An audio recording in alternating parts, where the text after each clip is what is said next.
If you ever feel out of control around food, you're not alone, and you're in the right place to learn practical, no-nonsense information about why you binge and how to stop. Binge eating does not mean that something is wrong with you. It's a natural but primitive brain response that you can correct. If you're ready for change, sign up for the Brain Over Binge self-paced online course for less than $20 per month. And if you feel you need personalized support, we also offer one-on-one coaching and group coaching.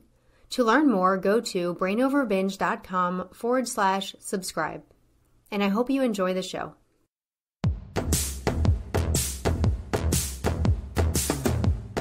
Welcome to the Brain Over Binge podcast, where you learn a simple, brain-based approach to ending binge eating. I appreciate you joining me today. I'm Katherine Hansen, and I hope that what I share on this podcast will lead you to complete freedom from binge eating. I'm looking forward to today's topic, which in many ways is a continuation of what I talked about in the previous episode. Last time I talked about dropping the shoulds around eating, which means to stop putting pressure on yourself to eat in a certain way or to follow other people's eating advice. Today I'm going to be talking about dropping the I don't knows around eating, which means to stop telling yourself that you don't know how to make food choices or which foods to eat. I'll explain this in detail and explain why this is important as you learn to end binge eating and learn to eat in a normal way. Before I get into the topic, I want to say that if you're new here and new to the Brain Over Binge approach and you want to learn more about it, I suggest that you start listening to this podcast from the beginning, because in the first 11 episodes, I give you all of the basics of the Brain Over Binge approach. After episode 11, you may want to jump around a little more to find topics that apply specifically to you. And if you want to go into much more detail with using and applying these concepts in your own recovery, you can subscribe to my self-paced course for only $11 per month. The course guides you in a structured way as you learn to stop acting on your urges to binge and as you learn to eat in a way that works for you. Within the course, I address nearly every question I've been asked, and I add new content and resources each month as well. You can learn more at brainoverbinge.com/subscribe. Now I'm going to begin addressing today's topic, and the purpose of this discussion is to help you start feeling more confident in your food choices and eliminate the self-doubt you may be experiencing when it comes to deciding what to eat. If you feel like you don't know how to eat, I want you to take a look at what you're thinking about your ability to make food choices. It's very likely that you're having thoughts that say, you're confused about food, or thoughts that say you don't know what type of foods to choose, or that you don't know how much to eat, or that you're not sure when you should be eating, or that you can't figure out whose nutrition advice to follow. If you're having self-doubting thoughts like this, you will definitely feel confused, and like you just don't know how to go about feeding yourself. These thoughts likely seem very believable and true right now. But I want to help you see that you can overcome and eliminate these type of thoughts and stop feeling like you don't know how to eat. I want to help you capture your ability to make food decisions that feel good to you, because food decisions are plentiful in your life. Deciding what, when, how, and where to eat is not something you just have to deal with maybe once a month or once a week. This is something you have to do many times every day. First of all, know that it's totally understandable right now for you to have these I don't know thoughts when it comes to eating. You've probably spent a lot of time trying to follow certain diets or meal plans or fasting regimens or specific food rules or requirements. Dieting can definitely make you lose touch with your natural sense of simply making food decisions that feel right in the moment and then moving on with your life. When you try to give up dieting and give up restriction, it can lead you to feeling lost about how to eat. You may sit down at meals and feel confused about how much is normal or how much is too much. And because you're trying to give up dieting, you may wonder if you're eating too little and therefore being overly restrictive. You may overthink your body's signals of hunger and fullness. You may feel like you don't know what type of foods to eat because you're worried about certain foods making you gain weight, or you're worried that certain foods might lead to urges to binge. You may even be concerned if you choose healthy foods or if you turn down unhealthy foods sometimes because you want to make sure that you're not depriving yourself. You may feel confused about what you see other people eating or not eating, or you may feel like you just don't know when to say yes to food and when to say no. And add to that all of the advice that you may have heard about how to eat in order to recover from binging. Eating disorder recovery advocates don't always agree on what way of eating is best, and you may have heard so many different opinions over the years. The reality is that there is no one right way to eat, but the variety of advice can leave you wondering how you should eat in recovery. If you should be eating completely intuitively, if you should be measuring your food or counting your servings or calories to make sure that you're getting enough, or if you should be completely avoiding any sort of measurement or calorie counting, or you may be wondering if you should have a more structured meal plan or eat in a more flexible way. You may be trying to decide about allowing yourself to eat all types of foods or avoiding certain foods while you get the binge eating habit under control. And not only do you have this confusion, but you also have the habit of binge eating. And the urges to binge may arise frequently in those times of confusion.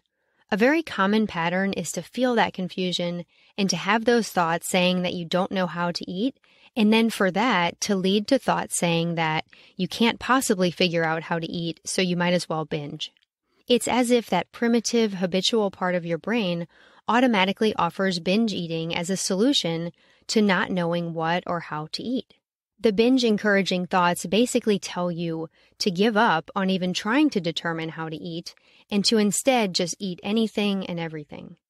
As you know, if you have the binge eating habit, the brain uses so many circumstances surrounding food and circumstances in your life to rationalize binging. And my goal is to help you stop believing that there is ever a reason to binge. In the last show, I talked about this type of pattern and rationalization in terms of the shoulds around eating. I explained that when you have a way that you think you should eat and you're not able to eat in that ideal way, you can have the thought saying that you might as well binge. Just like it doesn't make sense to binge when you don't eat in a way that you think you should or in a way that you don't think is perfect, it simply does not make rational or logical sense to binge in response to feeling like you don't know how to eat, because you know without any doubt that binge eating is not how to eat. This is very clear. Binge eating brings you pain and is ruining your life. Even if you genuinely feel confused about your food choices, it's very powerful to realize that there is no confusion surrounding binge eating.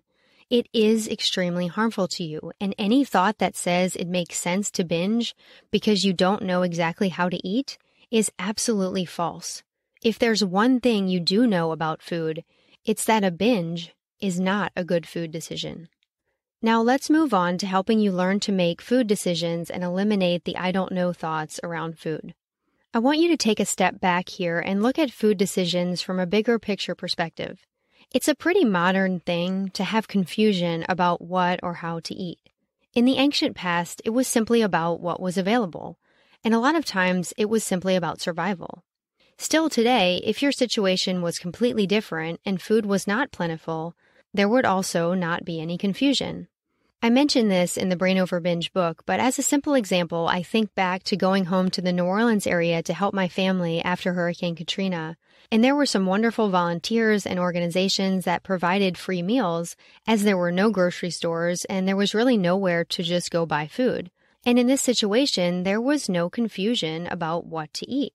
You may be able to find examples of that in your life today where there simply are not too many choices and you may be limited in resources of what you can buy or access, and you just eat. And there isn't all of that self-doubt.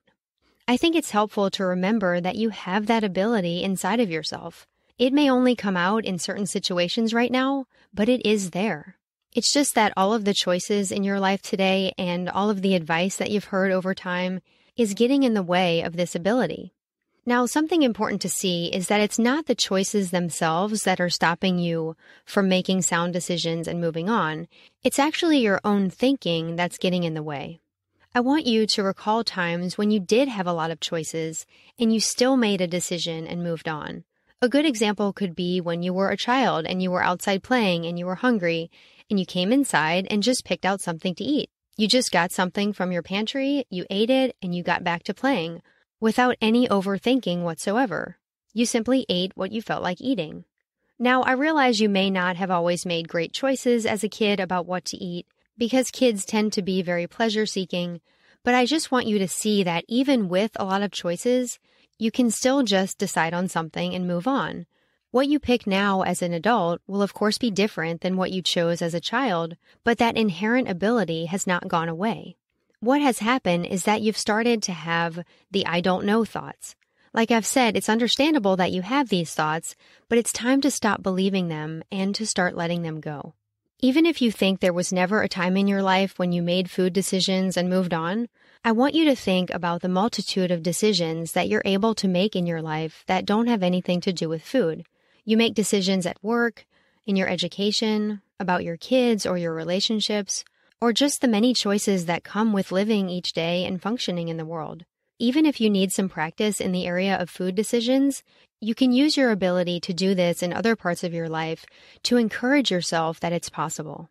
When you're faced with a food decision in the moment, or a decision about how you should be eating overall, and you start to hear those I don't know thoughts, I want you to just acknowledge that they're there, but tell yourself that you're going to make a decision anyway. And also tell yourself that any decision you make is better than deciding to binge, and it's also better than staying stuck in indecision. You basically want to start exercising your decision-making muscle, even if it feels weak right now. Gently make yourself choose something, fully acknowledging that there is no one right choice, and that you're simply doing the best you can in the moment with the knowledge that you have now. Tell yourself that your next meal you may choose differently. Tell yourself that this is just one food decision of countless food decisions that you'll make throughout your life, and that it does not have to be perfect. Aim for decisions that feel good enough. Tell yourself that you're simply going to choose, you're going to eat, and then you're going to move on with your life. This does not mean you'll just be choosing on a whim all of the time, although you certainly can. I know you're an intelligent person who knows a lot about yourself and who also knows a lot about eating. You can take into account the situation. For example, you may make some food decisions simply for convenience, because that's what you need in your life at that time, and that's okay. That may mean you'll be eating less healthy foods in those moments, but you have other priorities in your life, and there is no need to feel guilty about that. At other times, you may decide to spend the extra time or money to give yourself more nourishing foods because that's what you feel is best at that point.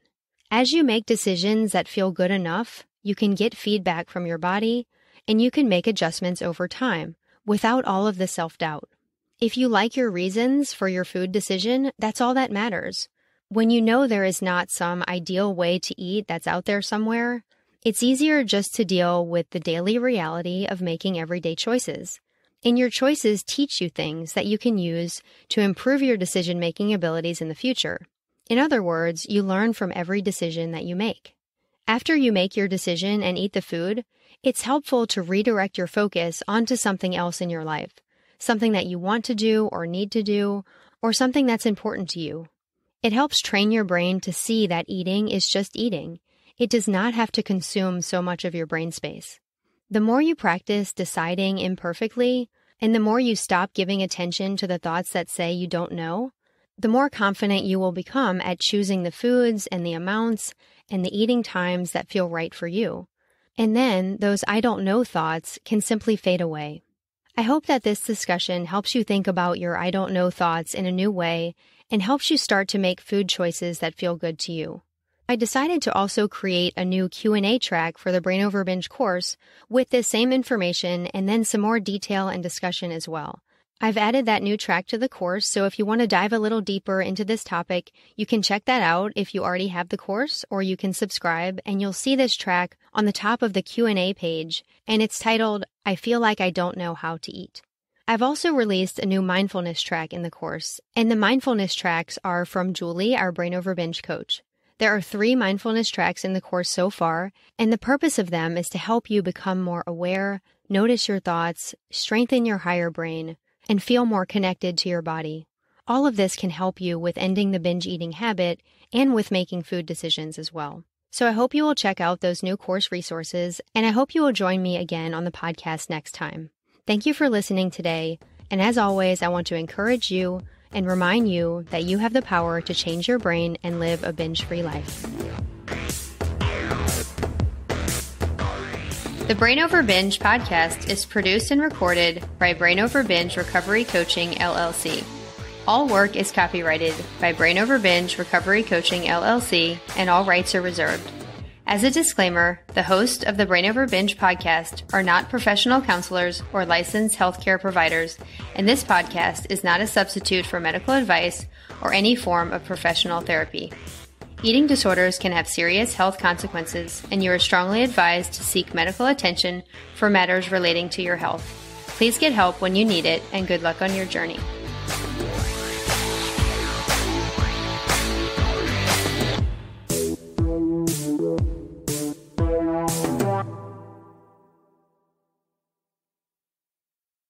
Need more help? You can find all of our current and upcoming options for support at brainoverbinge.com.